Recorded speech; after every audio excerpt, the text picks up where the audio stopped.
दे देखने कारण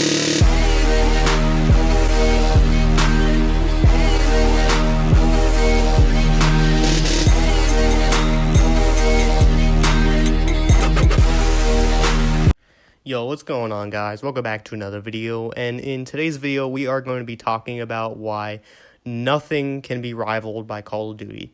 No, not a single game, not a single first-person shooter, multiplayer shooter like Call of Duty can rival it. Splitgate 2 just recently proved that, and XDefiant proved that months ago when it shut down. But yeah, so keep in mind, disclaimer for all you retarded fanboys that are watching my videos, or like people like Blame Truth fanboys, or people who are just too retarded to catch my drift. I am not defending Call of Duty. I am not simping for Call of Duty. I am not simping for Activision. I am not simping for Treyarch, Sledgehammer, or Infinity Ward. This is just a critique on the competitors like XDefiant and Splitgate 2, which have clearly failed to compete with Call of Duty. So, first of all, my first reason for games like Splitgate 2 and XDefiant, the reason why they can't compete is they cannot be directly similar to Call of Duty. They cannot directly be similar because Call of Duty has already quote-unquote mastered the formula with their addictive EOMM skill-based matchmaking. Like they have a loyal player base too. Like, you think like I've asked people, like, there's like dudes, like I'll go on like their Twitch streams, like, and ask like, oh, have you checked out this game that's like Call of Duty? And they're like, no, I only play Call of Duty because Call of Duty is the only game I play. Like, these guys that play Call of Duty all the time, these guys that play like Warzone, Black Ops 6, they want nothing to do with the competitors. And when you're not appealing to the massive fan base which still plays Black Ops 6, you're only appealing to like the old heads that are like sick of Call of Duty and don't care about the game. So you're not gonna, you can't get the audience for Black Ops 6. You cannot get the audience that plays Call of Duty. Like, 90% of the audience just don't care that they just don't care about the existence of Splitgate 2. They didn't care about the existence of XDefiant. They're like, fuck these games, Call of Duty is where I'm staying at. And yeah, the truth is, people are just addicted to the modern COD formula, so much so that they can't play other games like Splitgate 2 and XDefiant. And if they are playing other games, they're playing bigger games like GTA, like the new GTA 6 is definitely going to trump Black Ops 7 or Modern Warfare 4 or whatever the fuck comes out 2026. So yeah, you got people, if they're not playing Call of Duty, they're playing bigger franchises. They don't want anything to do with these small ass games like Splitgate 2. They'll probably play it once or twice and they're like, fuck this game's boring, I'll play something else. Like, for me, example, like, I don't care about Splitgate 2. I played it for like 6 hours and I got off. I just didn't care about it. Like, it just wasn't fun, I guess. And it just felt just like Call of Duty. I'm convinced that Splitgate 2 had skill-based matchmaking. If not that, the people who are playing the game are just the biggest nerds on the planet, which segues into my second reason, is nobody wants to get into a game where everybody is like, the only player base left for Splitgate 2 are like the sweats that just play this game. Like, they just play this game like it's their fucking job, bro. Oh, wait, don't say the J word in front of them because they don't like jobs, bro. These are like the type of people that are still playing Splitgate 2, or just the sweats that refuse to get off the game, bro. It's just these types of people that are like, that are just infecting the game. And if you have like new players that want to try playing this game, they're going to get turned away by the sweat lords who've been playing for like 1,000 hours. So yeah, like, that's another reason. Like, I don't want to deal with these sweats. I don't want to play Splitgate 2. Like, it's just the same reason I don't want to play Black Ops 6. It's because it's just infected by like sweats. Like, I went back on Black Ops 6. I played for like a weekend. Saw this fucking like sweat lord, like this level 1000 dude. He's like, "Oh, I shit on you. I shit on you. Oh my god, guys, it's so good. I'm so good, guys." And like, nobody cares, bro. These people treat it like, they just treat it like it's a fucking sport, bro. It's not. No, like, people are the reason why people take video games so seriously is they have nothing going for them. They have nothing going in their career. They live in their mom's fucking basement, like, fucking like posting on fucking r slash like whatever the fuck, and they just don't have lives. They just don't fucking have lives. So they think they're compensating for being such losers by being good at a video game, like that does anything. Oh yeah, guys, I'm Prestige 1000 on Call of Duty. I'm Prestige 1000. Look at me, guys. I'm Prestige 1000. Look, I'm so good. I'm so good. Let me get my 3.3 KD game.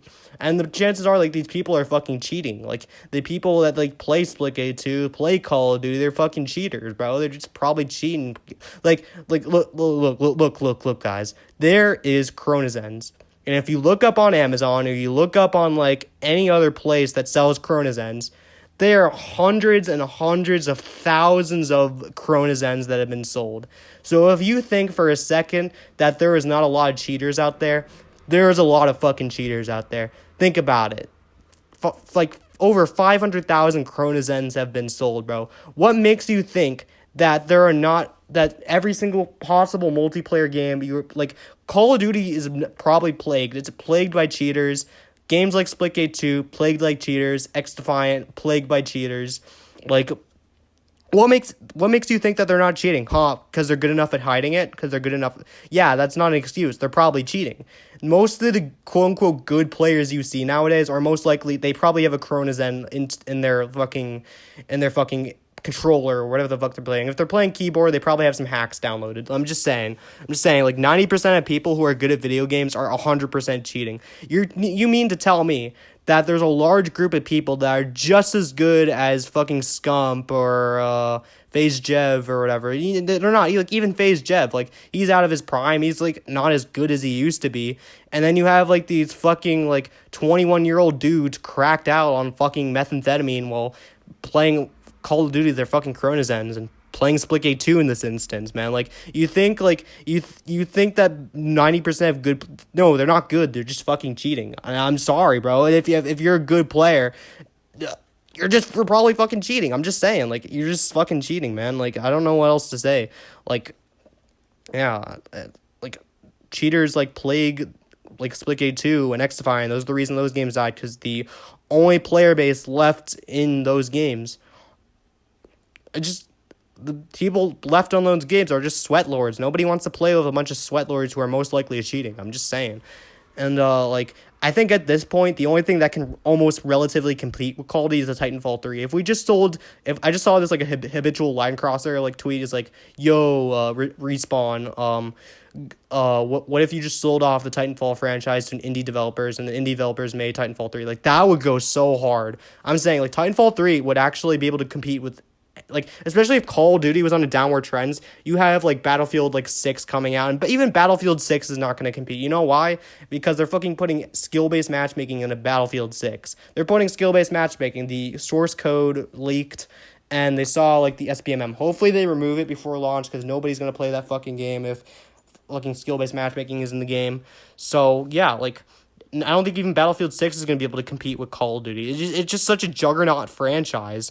It's just like a juggernaut franchise plagued with, like, it just appeals to kids. You think 9-year-old little Timmy is going to, like, he's going to look at Splitgate 2 and he's going to look at Call of Duty. He's like, oh, I'd rather play Call of Duty because I recognize Call of Duty. He's not going to go to, like, X-Defiant, which is already a dead game. Like, he's not going to go to X-Defiant. It's like, oh, I'm going to play that. Like, no, he's not going to look at Splitgate 2. He's like, oh, I'm not going to play that. My uncle plays Call of Duty, so I'm going to play Call of Duty. Like, Call of Duty is just such an it's just such a recognizable franchise. So you have 90% of the player base, which is a bunch of kids, aka nicknaming the game, like, children online daycare. That's literally what Call of Duty is, child's online daycare.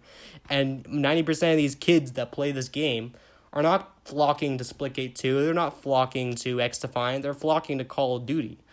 And that's what, and, like, 90% of children, like, 9-year-olds, like, 9-year-olds to fucking 17-year-olds, they're not going to bother. They're not going to bother with fucking Splitgate 2. They're going to play COD. They're just going to play COD, simple as that.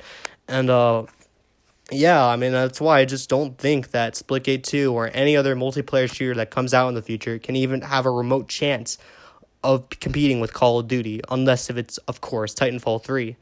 Because, like, if you don't think Titanfall 2 did anything to, or Titanfall 1, for instance, did anything to Call of Duty. Call of Duty literally put jetpacks.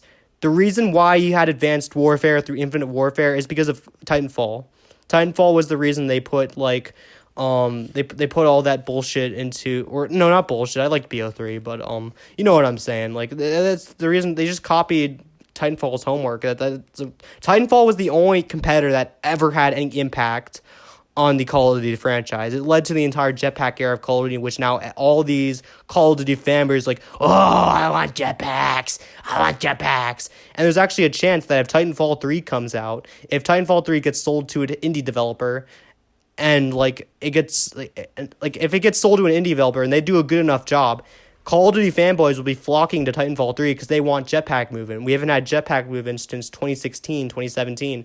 So chances are that if Titanfall 3 comes out, they're gonna play Titanfall 3, because the reason why Splitgate, yeah, before anyone says, oh, but Splitgate had jetpacks, Splitgate isn't a recognizable franchise. It just isn't. Nobody cared about Splitgate 2 because it's not a huge recognizable franchise. But when you have like a giant recognizable franchise like Titanfall, Titanfall has garnered so much popularity over the years that a new Titanfall game with actual jetpack movement, not fucking not fuck ass Apex Legends, but actual Titanfall, if Titanfall 3 comes out, Call of Duty fanboys will be flocking to that unless Call of Duty puts jetpacks back into the game. If they put jetpacks, then Call of Duty will still stay king. This is why Call of Duty will always stay king. It's because they can adapt to times. They have been adapting to times. Like, for example, like 2014, they're like, oh, Titanfall's doing good, let's do jetpacks. Oh, Fortnite's doing good. Add stupid cosmetics. Like, you know what I'm saying? Like, they just able to adapt to their competitors, and they do a lot better job at it. Now, obviously, like, Fortnite does a much better job with their cosmetics. Fortnite's cosmetics are much cheaper, but they're so egregious with it that they're able to get away with it because you have young, susceptible kids that'll buy fuck-ass weed bundles and unicorn skins and Seth Rogen and Beavis and Butthead, which they've never seen the movie or the TV show before. So, yeah, you just have it. It's cel-shaded, so they're going to fucking buy it. Yeah. So yeah, that's just sort of like my little rant and just sort of like my little opinion on why Call of Duty will never die. These indie games, fucking multiplayer shooters, these competitors, they don't have a chance against Call of Duty because Call of Duty is able to adapt. Call of Duty is a way more recognizable brand. It's like going to a Walmart and you see like a named brand, like you see a Coca-Cola. And you see, like, fucking, I don't know, like Walmart Cola or some shit. Like, you're going to get the Coca-Cola. You're not going to get fucking Walmart Cola. That's basically what Splitgate 2 and Call of Duty is. Splitgate 2 is, like, the off-brand soda. And then you have, like, the actual branded soda. Like, you're going to go for Call of Duty is the branded soda, and then Splitgate 2 is the off-brand soda. And then you got these kids that are like, oh, Call of Duty, I recognize that one. I don't recognize you, so they're just going to pick the branded soda, which is AKA Call of Duty. That's, like, my good analogy. That's my best way of explaining why Call of Duty just is the way it is. But, yeah, I've been sort of dragging this video out for 13 minutes, but, yeah, I'm just going to end off the video. If y'all enjoyed listening to my rant, listening to why I think Call of Duty will never die, and these competitors will never achieve its success of overthrowing Call of Duty. But, yeah, I just wanted to thank you for watching. Drop a like, drop a dislike if you're brain dead and didn't agree with anything I said. And I'll see you on the next one. Later.